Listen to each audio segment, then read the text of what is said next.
Hi everyone, I'm Tanaz from foreverconscious.com and this is your weekly energy forecast for the week of April 19th. I hope you guys are all doing well out there and staying safe.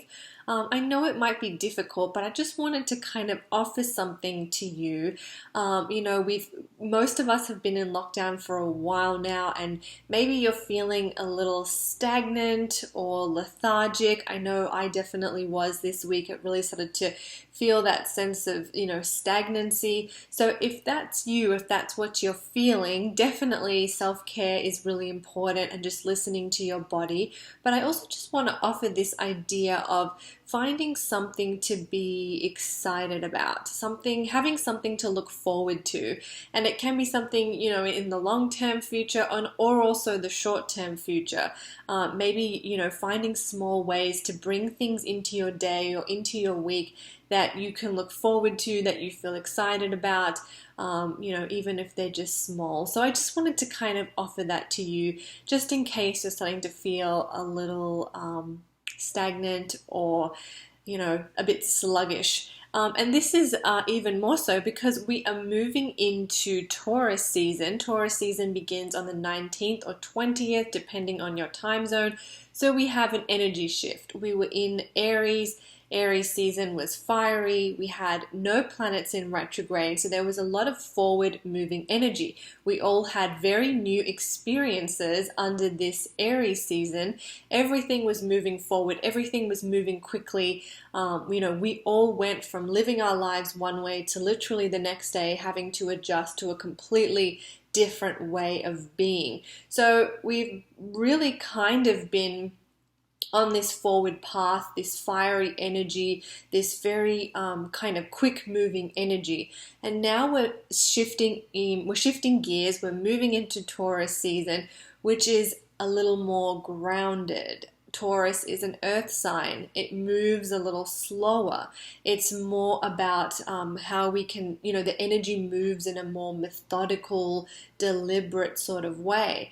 And that is kind of what we're being guided to do as well. We're being guided to think, what's next? What's next for me now? We've, sort of had a little time to process these changes, although we, still probably need more time to process them, but we sort of have this understanding. And now the question that we're asking ourselves is, what now? What next? What steps can I begin taking with my current situation, with what's around me, with what's in my control? What can I start doing? And this it's not just about being active. It's also kind of about shifting into a mindset of, where am I heading?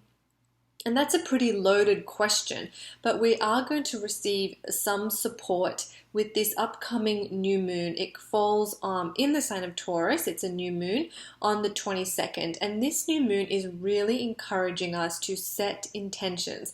What would I like to bring into my life right now? What energy would I like to attract?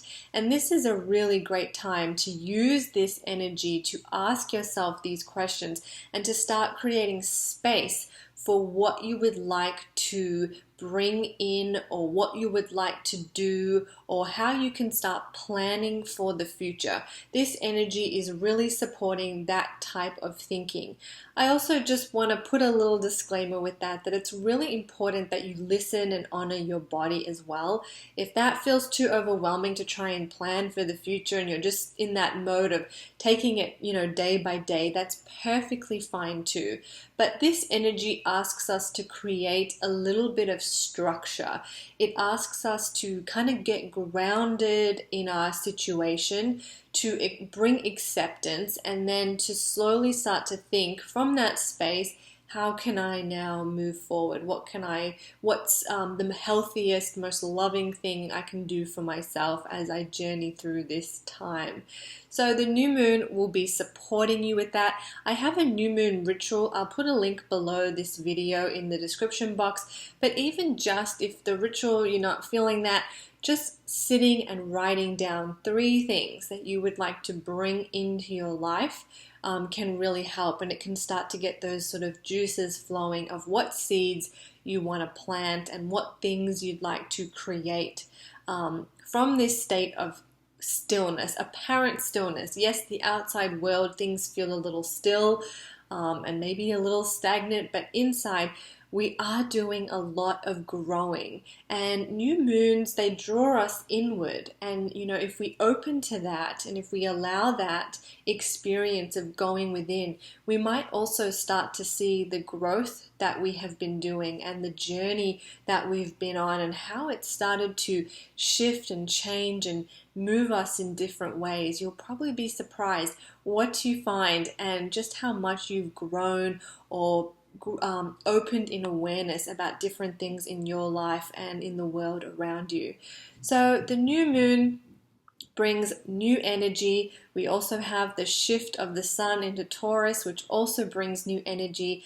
And then at the end of the week, we have Pluto going retrograde. This happens on the 24th. So we haven't had any planets in retrograde for quite a while. Pluto will be breaking that spell. Pluto is very significant to what we're currently seeing in the world. At least that is what I believe from what I've seen. The Saturn-Pluto conjunction, I think, is definitely a mirror for us in what we're seeing in the world right now. And so Pluto going retrograde is pretty significant, I think. It's giving us a chance to go back to look over things, and Saturn will also go retrograde early in May. So as both these planets are retrograde, I do think it will give us an opportunity to catch our breath a little bit and maybe to also look over the past and to see information that we have missed that might help us in how we move forward as a world together. So Pluto goes retrograde.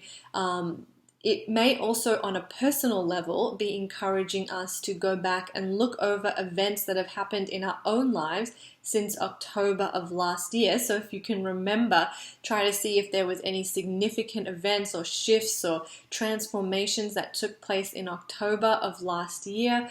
Maybe as Pluto goes retrograde, you'll be guided to reflect back on that time and to just sort of honor and kind of receive new insights and new information. It's not that the same events are going to happen, it's more a deeper understanding of whatever events have happened in your own life since that time. So also as we get further into Taurus season, we have plenty more retrograde. So we're kind of moving into this retrograde season. Pluto goes retrograde, then we have Venus and Saturn and Jupiter. So by the time we're midway through Taurus season, we're going to have 4 planets in retrograde. So we're shifting into this new dynamic, this new energy where we're being really encouraged to go slow and reflect. Retrograde energy is usually not a time to do anything new. It's a time to kind of work with what we already have, work with what we already have been given, and find ways to really master that. So we're shifting into this time. I hope there's something in this forecast that you can take away. I have plenty of more info on foreverconscious.com if you want to read more. Look after yourselves. I hope you're all well and your loved ones are well. I am Tanaz from foreverconscious.com. Thank you so much.